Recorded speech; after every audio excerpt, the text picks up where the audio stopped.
हर बंदा जो एग्ज़ाम दे रहा है वो ऑलरेडी सेलेक्टेड है जी, वो ऑलरेडी एम्प्लॉयड है, बिल्कुल, वो पहले से उसको एग्ज़ाम क्रैक करने का अनुभव है। तो ऐसे लोगों के बीच में आपको फिर से एग्ज़ाम देना और एग्ज़ाम को क्रैक करना ये बहुत चैलेंजिंग हो जाता है। बिल्कुल, और ख़ासकर तब जब आप एक जॉब में हैं और आपको अलग से समय निकालना बहुत मुश्किल पड़ रहा है। सही बात है।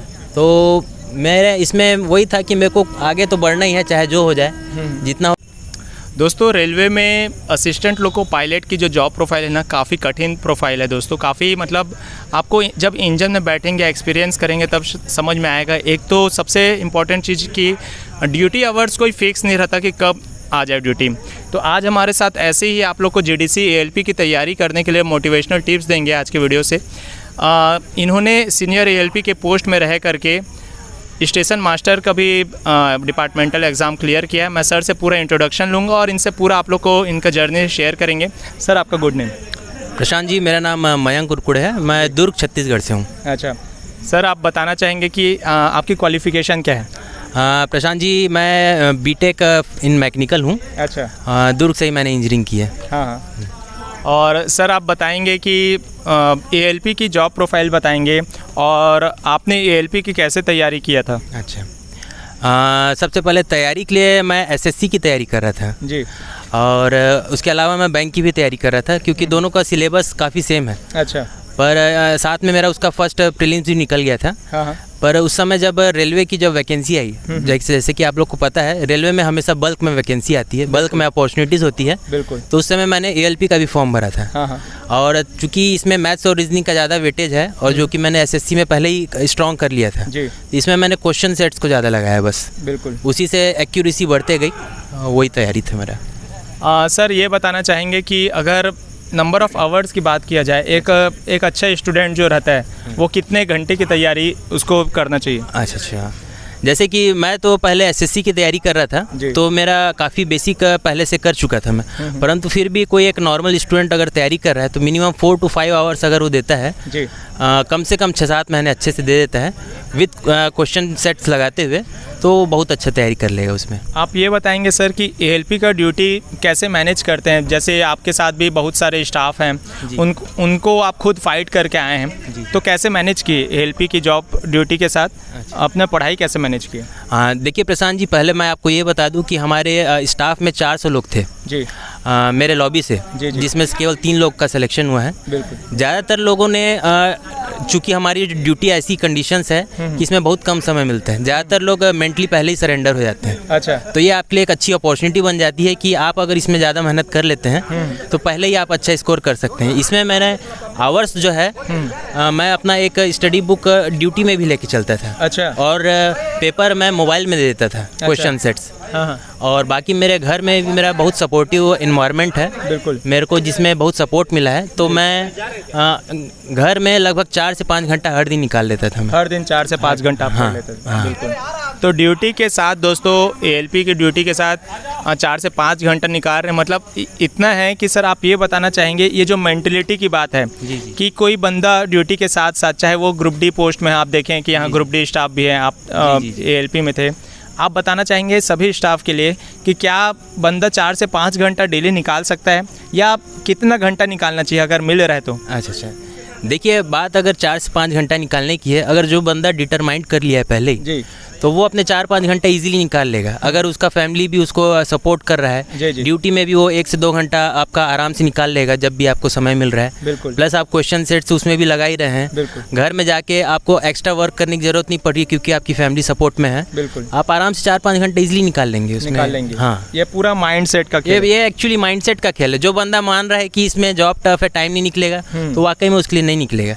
पर जो आदमी डिटरमाइंड कर लिया है, वो चाहे तो अपने लिए 4, 5, 6 घंटा भी निकाल सकता है। ये बात है डिटर्मिनेशन की। जीडीसी की बात करते हैं, और क्योंकि एएलपी और गार्ड की काफ़ी वैकेंसीज हैं, जेई की टेक्नीशियन के भी है। आपने साइको की तैयारी की होगी, तो साइको का तैयारी आपने एएलपी के लिए कैसे किया और स्टेशन मास्टर के लिए कैसे किया, और क्या जो एएलपी का साइको का तैयारी था उसमें क्या आपका कॉन्फिडेंस था कि हाँ एसएम का मैं निकाल सकता हूँ?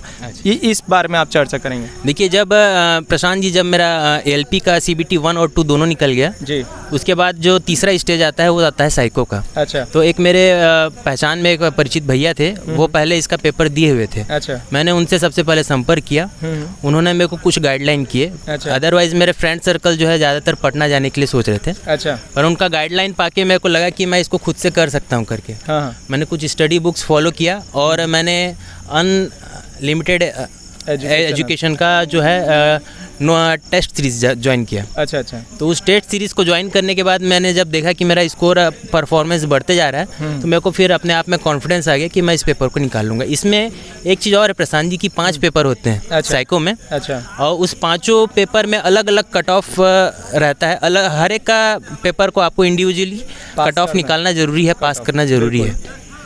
तो साइको की तैयारी मैंने वही टेस्ट सीरीज़ लगा के किया।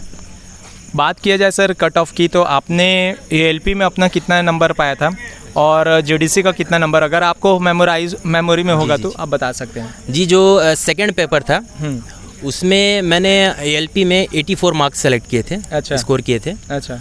और इसमें जो साइको होता है वो 30 नंबर का होता है, उसमें लगभग 24 नंबर था मेरा। 24 नंबर। हाँ हाँ।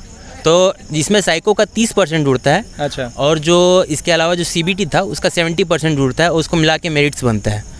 तो और ये जो मैंने SM का दिया, SM में भी मैं चूँकि एक बार इसका साइको दे चुका था ALP का, तो SM में भी मेरे को कॉन्फिडेंस था। हालांकि सिलेबस सेम नहीं रहता, थोड़ा सा डिफरेंस रहता है। हाँ हाँ। परंतु बहुत ज़्यादा अलग भी नहीं रहता। एक बार आप तैयारी कर चुके हैं, आप टेस्ट सीरीज लगा रहे हैं, तो आप इसको भी अच्छे से कर सकते हैं। पूरा खेल प्रैक्टिस का रहता है साइको में? जी प्रशांत जी, ये पूरा साइको जो है पूरा प्रैक्टिस बेस्ड है। अच्छा। जितना आप प्रैक्टिस करेंगे उतना आपका परफेक्शन आते रहेगा। ये बताया है आपने अभी कि आपने प्राइवेट जॉब भी किया है जी, तो क्या प्राइवेट जॉब में आप सेटिस्फाइड नहीं थे, और अगर सेटिस्फाइड नहीं थे तो कैसे तैयारी किए, बताना चाहेंगे? देखिए प्रशांत जी, बात सेटिस्फेक्शन की है तो मेरे घर में हमेशा से चाहते थे कि मैं गवर्नमेंट जॉब करूं जी। और दूसरा, हर एक घर में अपनी अपनी कंडीशंस होती है। मेरे को ये था कि मैं अपने घर के पास में रह के माँ बाप को सपोर्ट भी करूं और साथ में नौकरी भी करूं। बिल्कुल।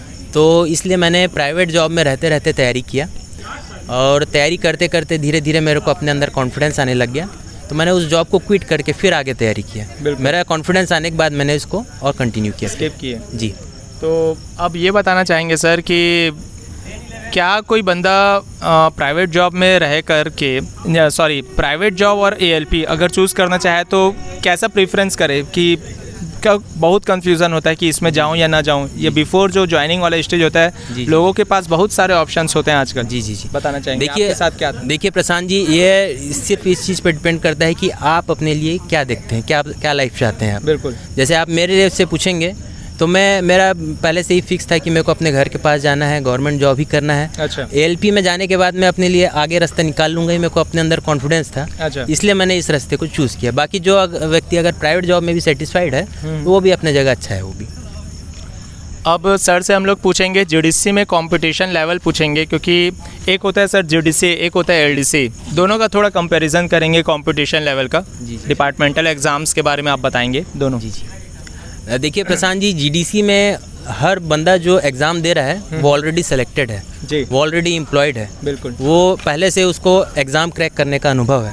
तो ऐसे लोगों के बीच में आपको फिर से एग्ज़ाम देना और एग्ज़ाम को क्रैक करना, ये बहुत चैलेंजिंग हो जाता है। बिल्कुल। और ख़ासकर तब जब आप एक जॉब में हैं और आपको अलग से समय निकालना बहुत मुश्किल पड़ रहा है। सही बात है। तो मेरे इसमें वही था कि मेरे को आगे तो बढ़ना ही है, चाहे जो हो जाए। जितना हो सका मैंने कुछ छुट्टी लेके तैयारी किया, कुछ बुक्स को अपने साथ कैरी करके तैयारी किया। मेरा फ्रेंड सर्कल और मेरे कलीग्स भी बहुत अच्छे थे जो मेरे को सपोर्टिव किए। मेरे फैमिली बैकग्राउंड ने भी मेरे को बहुत सपोर्ट किया। बिल्कुल। जिसके कारण मैंने 18th रैंक स्कोर किया पूरे जोन में, बिलासपुर जोन में। जी। मतलब अगर 20 या 25-30 पोस्ट भी रहता तो आप निकाल लेते हैं SM का। जी। बहुत बड़ी बात है दोस्तों। देखिए, सिर्फ निकालना मैटर नहीं करता, अच्छा रैंक से निकालना मैटर करता है दोस्तों। इससे क्या हो जाएगा कि जैसे WCR का मैं कहानी बताता हूँ। हमारे SCR जोन में तो काफ़ी अच्छी वैकेंसीज थी। WCR में मात्र 38 पोस्ट की वैकेंसीज थी 2021 में। तो वहाँ पर दोस्तों कंपटीशन लेवल समझ में आता है। खैर कंपटीशन तो हर जगह रहेगा, लेकिन आपको अच्छा रैंक भी लाना है, सिर्फ पढ़ना नहीं है, फाड़ देना है। क्या बोलते हो सर? जी जी, आपको बिल्कुल आपको ये कोशिश करना है कि आप टॉप 10 में आए। बिल्कुल, तब आप जाके आप सेलेक्ट होने की कंडीशंस में आएंगे। आप अगर सोचेंगे कि सेलेक्ट होना है तो फिर आप कहीं कहीं पीछे भी हो सकते हैं। बिल्कुल, आप बस ये डिटरमाइन कीजिए कि आपको कैसे भी क्रैक करना, चाहे 1 पोस्ट हो चाहे 10 पोस्ट हो। क्योंकि ऐसे भी बंदे मैं देखा हूँ कि 0.1 0.2 से भी छटे हैं। जी जी, जैसे कि आप जानते ही हैं इसमें कट ऑफ गया है 70 नंबर। बिल्कुल, और मेरे कई बंदे मेरे कलीग्स ही हैं जो 70 से कुछ 1 नंबर या पॉइंट में कुछ नंबर कम होने से कट गए हैं। सही बात है। तो आप ये तो समझ लीजिए कि इसमें आप कंपटीशन पॉइंट्स में चलेगा आगे जाके। बिल्कुल, तो आपको अपनी तैयारी तो उस हिसाब से रखनी है कि आप इसमें ज़्यादा से ज़्यादा स्कोर करें, ज़्यादा से ज़्यादा आपकी प्रैक्टिस रहनी चाहिए। बिल्कुल। मेडिकल स्टैंडर्ड के बारे में लास्ट क्वेश्चन मैं पूछना चाहूँगा सर कि कैसे आई को फिट रखें ड्यूटी के साथ, क्या खाएं, क्या डाइट रखें? जी जी, प्रशांत जी, जैसे आप जानते होंगे कि रेलवे में खासकर लोको पायलट में मेडिकल स्टैंडर्ड बहुत हाई है, A1 क्लास का है। A1 यानी कि 6/6 होना चाहिए आपका। बिल्कुल। और इस ड्यूटी को करते हुए आपको वापस अपने फिटनेस पे भी ध्यान देना है, क्योंकि इसका वर्किंग आवर्स अनशेड्यूल है, तो आप अपने लिए ज़्यादा समय भी नहीं निकाल पाएंगे। परंतु फिर भी आप हमेशा फिट रहने के लिए कोशिश कीजिए हमेशा, जिसके लिए आप मॉर्निंग में वॉक कर सकते हैं, घूम सकते हैं। और डाइट में क्या रखें? डाइट में आप जैसे फल फ्रूट्स हैं, सलाद हैं, ये सब को आप अपने डाइट में बढ़ाएं, जिससे कि आप अपना फिट भी रहेंगे, आंखें भी आपकी स्वस्थ रहेंगी, आप मेडिकली फिट हो जाएंगे, इसमें कोई दिक्कत की बात नहीं है। ALP की ड्यूटी का लास्ट क्वेश्चन, ALP का ड्यूटी जी, गर्मी में पूरा गर्मी सहना, क्योंकि इंजन में AC या नहीं रहता, ठंडा का व्यवस्था नहीं रहता, जी जी, है ना? भले आज के शायद मॉडिफाइड होके आ रहे हैं। जी जी, गर्मी में गर्मी सहो, ठंडी में वैसे ठंडी का हवा, फिर बरसात के दिन में उसी तरीके से पानी, कैसे मैनेज करते हैं? क्या ये काम हो जाता है?